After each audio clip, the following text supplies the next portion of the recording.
Welcome back, everyone. Today we're going to talk about Genesis 5, verse 16. And Mahalalel lived after he begot Jared 830 years, and begot sons and daughters. The first phrase we have Mahalalel lived after he begot Jared. Praise, enduring through decline. The Zohar explains that Mahalalel, whose name means praise of God, represents the persistence of holiness in a world sliding into corruption. After begetting Jared, which means descent, the holy spark still endured through him.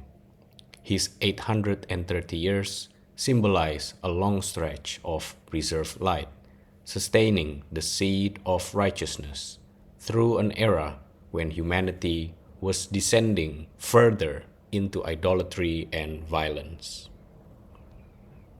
The Midrash highlights that Mahalalel's longevity shows how God delayed judgment despite mankind's sins.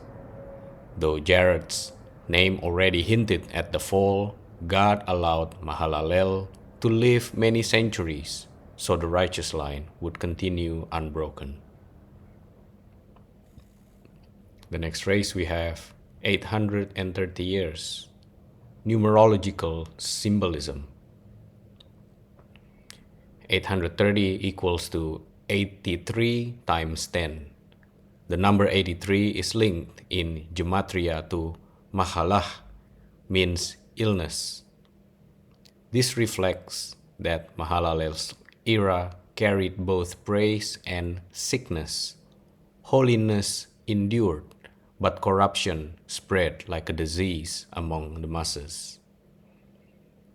The multiplication by 10 reflects the totality of the struggle across all dimensions of life.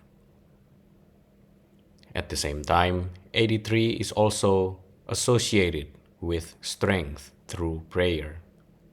The Zohar hints that Mahalalel's essence, praise, was the antidote to the illness of his generation. The Midrash interprets 830 years as a sign of God's patience. Just as he gave Adam 930 years, Seth 912, and Enos 905, he gave Mahalalel 830 to show that though life was shortening, mercy remained. The last phrase from the verse we have, and begot sons and daughters. Expansion amid corruption. The Zohar explains that Mahalalel's many children represent the diffusion of human sparks, some remaining in holiness, others pulled into corruption. Unlike Seth or Enos, whose descendants are remembered as archetypes, Mahalalel's sons and daughters are unnamed, reflecting the mixing of holy and profane. Only through Jared would the true line of rectification continue. The Midrash notes that the Torah names only the direct messianic line from Adam through Noah. The sons and daughters are mentioned generally, teaching that most of humanity expanded in numbers but not in spiritual stature. They filled the earth, but not with righteousness. The Kabbalistic symbol behind the verse, the battle of praise versus descent. Mahalalel means praise. His essence is the rectification of worship. 830 years equals to illness plus prayer.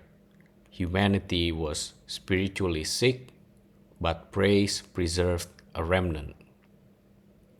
Sons and daughters represents diffusion of sparks. Most lost to corruption, but a hidden core survived. This verse symbolizes the struggle of an age. Though mankind was descending, represented by Jared, Mahalalel's praise kept a fragile balance. delaying total collapse until Noah.